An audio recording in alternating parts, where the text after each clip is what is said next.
Hi everyone, this is JS. Welcome to Max class. Today onwards we start one new chapter. Sixth one, two-dimensional analytical geometry. So in this session we are going to discuss example 6.1, 6.2 and 6.4. Before that we are going to see one definition about locus of a point. The path traced by a moving point under some specified geometrical condition is called its locus. For example, a circle is the set of all points on a plane that are a fixed distance from a central point. So இங்கே டயக்ராம்ஸ்லாம் கொடுத்துருக்காங்க பாருங்கப்பா. இதில் first one பார்த்தீங்கன்னா fixed point, red கலரில் இருக்கிற centre point fixed point. இங்கே இந்த பார்டரில் இருக்கிற டாட் பாயிண்ட்ஸ்லாம் வந்து மூவிங் பாயிண்ட்ஸ். இதெல்லாம் ஜாயின் பண்ணால் ஒரு சர்க்கிள் கிடைக்கும். அதுக்கு பேர் தான் locus of a point. So example 6.1 பாருங்கள். Find the locus of a point which moves such that its distance from the x axis is equal to the distance from the y axis. So அந்த சம்மை பொறுத்த வரைக்கும் நம்ம ஒரு x and y axis draw பண்ணிக்கலாம். இது வந்து x axis, இது வந்து ஒய் ஆக்சிஸ். இப்போது எனி பாயிண்ட் இல்லையா, மூவிங் பாயிண்ட், இந்த பாயிண்ட் வந்து பின்னு எடுக்கிறோன்னு வச்சுக்கோ. யூஸ்வலாக பிங்கிறது வந்து மூவிங் பாயிண்ட், ஓகேவா. இது வந்து ஹச் கமா கே அப்படின்னு எடுப்பாங்க. இந்த பாயிண்ட் பிங்கிறது equal distance from the axis. இப்போ இந்த பாயிண்ட்டை வந்து நாம் ஏன்னு எடுத்துக்கலாம், இந்த பாயிண்ட்டை வந்து பின்னு எடுத்துக்கலாம். ப்ராப்ளத்தில் இதுதான் கொடுத்துருக்காங்க. ஸோ பாயிண்ட் பி வந்து ஃபஸ்ட் குவாட்ரண்டில் தான் இருக்கணுமா. இது வந்து ஃபஸ்ட் குவாட்ரண்ட், இது செகண்ட் குவாட்ரண்ட், இது தேர்டு குவாட்ரண்ட், இது ஃபோர்த்து குவாட்ரண்ட். ஃபஸ்ட்டு குவாட்ரண்டில் தான் பாயிண்ட் பி இருக்கணுமா அப்படின்னா இல்லை, இங்கே கூட இருக்கலாம். இந்த பாயிண்ட் வந்து பி இங்கே எடுத்துட்டோம்னா இங்கேருந்து ஈக்குவல் டிஸ்டன்ஸ் நீங்கள் ட்ரா பண்ணிக்கணும், ஓகேவா. சரி, இப்போ என்ன கண்டிஷன் அப்படின்னு பார்த்தீங்கன்னா பிஏ ஈக்குவல் டு பிபி, இதுதான் கண்டிஷன். அதாவது equal distance between P and A is equal to distance between P and B. இப்போ ஒரு பாயிண்ட் வந்து நாம இங்கே ட்ரா பண்ணியிருக்கோம்னு வச்சுக்கோங்க. இந்த பாயிண்ட் வந்து ஆரிஜின் பாயிண்ட் இது, ஓகே, ஓ. இப்போ இதுலேருந்து இது வரைக்கும் உள்ள டிஸ்டன்ஸ் என்னவா இருக்கும் அப்படின்னா அது வந்து ஹச்சாக இருக்கும். அப்போ தான் இந்த பாயிண்ட் வந்து ஹச்ன்னு எழுத முடியும். அப்புறம் இந்த பாயிண்ட் இருக்கு இல்லையா, இதுலேருந்து இது வரைக்கும் உள்ள டிஸ்டன்ஸ் என்னவா இருக்கும் அப்படின்னா கேஆ இருக்கும். இப்போ நம்ம இந்த பாயிண்ட் வந்து ஃபார் எக்ஸாம்பிள் 1,2 அப்படின்னு இருக்குன்னு வச்சுக்கோங்க.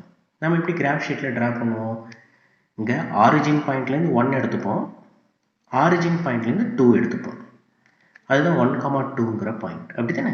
ஸோ ஜென்ரலாக ஹச் கமா கே அப்படின்னு கொடுத்துருக்குறாங்கன்னா நம்ம வந்து ஹச் கேன்னு எடுத்துக்கோம். ஸோ அப்போ ஆப்போசிட் சைடு ஈக்குவலாக தான் இருக்கும். இப்போ இது கேனா இதுவும் கே தான், இது ஹச்னா இதுவும் ஹச் தான். Opposite side equal distance. So அப்போ இங்கே பாருங்கள், பிஏ இருக்கு இல்லையா, அதோட வேல்யூ வந்து இங்கே நமக்கு கே அப்படின்னு கிடைக்குது. பிபி அதோட வேல்யூ வந்து ஹச்ன்னு கிடைக்குது. ஸோ அப்போ ஃபைனலாக நம்ம என்ன பண்ணணும் அப்படின்னா எக்ஸுக்கு கேக்கு வந்து ஹச்சை வந்து எக்ஸ்ன்னு ரீப்ளேஸ் பண்ணணும், கேயை வந்து ஒய்ன்னு ரீப்ளேஸ் பண்ணணும். அப்போ கேக்கு ஒய்ன்னு கொடுத்துட்டோம்னா ஒய் ஈக்குவல் டு எக்ஸ் அப்படின்னு கிடைச்சிடும். ஒய் ஈக்குவல் டு எக்ஸுங்கிறது ஈக்குவேஷன் ஆஃப் ஸ்ட்ரைட் லைன். அப்போ என்ன ஆகும்னா இந்த point passing through the origin இப்படி போயிட்டே இருக்கும். இந்த பாயிண்ட், இந்த லைனுக்கு பேர் தான் y equal to x. Can understand? So இந்த ப்ராப்ளத்தை, இந்த எக்ஸாம்பிள் ப்ராப்ளத்தை ஒரு டைம் பாருங்கள், வித் எக்ஸ்பிளனேஷனோட உங்களுக்கு நல்லா புரியும். Next example 6.2. Find the path traced out by the point CT, C by T. Here T is not equal to 0 is the parameter and C is a constant. Parameter is nothing but variable, அதாவது value வந்து change ஆகிட்டே இருக்கும், நீங்கள் கொடுத்துட்டே இருக்கலாம், okay. So அப்போ first of all நம்ம எதை எலிமினேட் பண்ணணும் அப்படின்னா T அப்படிங்கிற வேல்யூவை எலிமினேட் பண்ணணும். இந்த சம்மில் ஏதாவது கிவன் இருக்கா அப்படின்னா எதுவுமே கிடையாது. இப்போ ஃபர்ஸ்ட் ஆஃப் ஆல் நம்ம என்ன பண்ணுவோம் அப்படின்னா நமக்கு கொடுத்த point c t comma c by 2, c by t, இது வந்து ஹச் கமா கே அப்படின்னு எடுத்துக்கோங்க. ஸோ ஃபர்ஸ்ட் ஆஃப் ஆல் நீங்கள் என்ன பண்ணணும்னா எதை எலிமினேட் பண்ணணும் அப்படின்னா டீயை வந்து எலிமினேட் பண்ணணும். first given data படி h is equal to ct ன்னு எடுத்துக்கலாம், k is equal to c by t அப்படின்னு எடுத்துக்கலாம். ஓகே, ஸோ இப்போ t எலிமினேட் பண்ணுறதுக்கு நீங்கள் என்ன பண்ண போதும், இதை ரெண்டையும் மல்டிப்ளை பண்ணாலே போதும். h into k, hங்கிறது ct, kங்கிறது c by t. இப்போ tt என்ன ஆகிடும், எலிமினேட் ஆகிடும். உங்களுக்கு ஆன்சர் என்ன கிடைக்கும், c ஸ்கொயர். ப்ராப்ளத்துலேயே cங்கிறது கான்ஸ்டன்ட் தானே, ஸோ அதனால் கான்ஸ்டன்ட் வரலாம், வேரியபிள் தான் வரக்கூடாது. ஸோ அதனால் நம்ம மல்டிப்ளை பண்ணாலே நமக்கு t வந்து எலிமினேட் ஆகிடுது. ஸோ அப்போ நமக்கு என்ன ஆன்சர் கிடைக்குது அப்படின்னா h into k is equal to c square. ஃபைனலாக நம்ம என்ன பண்ணுவோம், ரீப்ளேஸ் இல்லையா, replace h by x and k by y. அப்போ இது என்ன ஆகிடும், xy equal to c square. இதுதான் locus of a point equation. Okay, so இந்த எக்ஸ்பிளனேஷனோட அந்த எக்ஸாம்பிள் சம்ஸை சேர்த்து பாருங்கள், உங்களுக்கு ரொம்ப கிளியராக புரியும். போன ப்ராப்ளத்தில் கண்டிஷன் கொடுத்துருந்தாங்க, அதாவது PA equal to PB equal distance அப்படின்னு ஒரு வேர்டு இருந்துச்சு. அப்போ நம்ம அதை அப்ளை பண்ணிக்கிட்டோம். இந்த சம்மில் எந்த கண்டிஷனும் நமக்கு கிடையாது, ஆனால் நம்ம வந்து வேரியபிளை எலிமினேட் பண்ணணும். அப்போ ரெண்டையும் நம்ம மல்டிப்ளை பண்ணாலே நமக்கு கேன்சல் ஆகிடும். ஸோ அதனால் மல்டிப்ளை பண்ணி h கேக்கு ரீப்ளேஸ் பண்ணிட்டோம்னா நமக்கு ஆன்சர் பண்ணும். Okay, next example 6.4. if theta is a parameter, find the equation of the locus of a moving point whose coordinates are a secant theta, b tan theta. So இப்போ theta is the parameterன்னு கொடுத்துருக்காங்களா, அப்போ நம்ம வந்து thetaவை வந்து eliminate பண்ணணும்.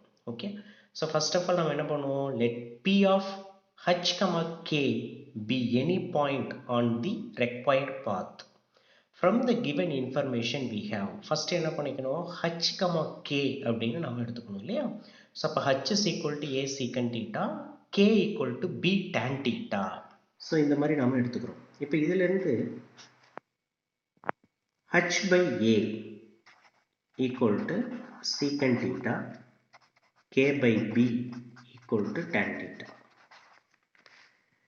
ஏன்னா நம்ம வந்து தீட்டாவை எலிமினேட் பண்ணணும், அதனால் கான்ஸ்டண்ட்டை நம்ம டிவைட் பண்ணி எடுத்துக்கலாம். ஓகே, சரி, இப்போ நமக்கு வந்து ஒரு ஐடென்டிட்டி தெரியும். ஓகேவா, அதாவது சீக்கண்ட் டேன் இது ரெண்டு கனெக்ட் பண்ணுற மாதிரி ட்ரிக்னாமெட்ரியில் ஒரு ஐடென்டிட்டி இருக்குது. 10th ஸ்டாண்டர்டில் நீங்கள் படிச்சிருப்பீங்க. Secant square theta minus tan square theta equal to 1. இப்போ சீக்கண்ட் தீட்டாவுக்கு இதுக்கு வேல்யூ அப்ளை பண்ணுறோம்னு வச்சுக்கோங்களேன், h by a whole square minus k by b whole square equal to 1.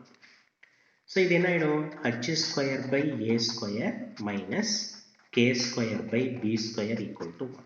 Final step என்ன பண்ணுவோம், replace இல்லையா, h by x and k by y. அப்போ இது என்ன ஆயிடும், equation x square by a square minus y square by b square equal to 1. The equation, okay, equation of a locus of a point. Okay, so ஒரு point கொடுத்துட்டாங்கன்னா h k ன்னு எடுத்துக்கோங்க, எதை eliminate பண்ணணுங்கிறத நல்லா identify பண்ணுங்க. Theta is a parameter, தீட்டாவை நம்ம வந்து eliminate பண்ணணும். அதுக்கு நாம என்ன ஐடியாவை யூஸ் பண்ணணுங்கிறத நம்ம தான் திங்க் பண்ணணும். இது ப்ராப்ளத்துக்கு ப்ராப்ளம் வந்து டிஃபர் ஆகும், ஆனால் நல்லா அண்டர்ஸ்டாண்ட் பண்ணோம்னா நமக்கு ரொம்ப ஈஸியான ஒரு கான்செப்டாக புரியும். இதை பேஸ் பண்ணி எக்ஸசைஸில் இருக்கிற ப்ராப்ளத்தை பார்க்கலாம். ஓகே.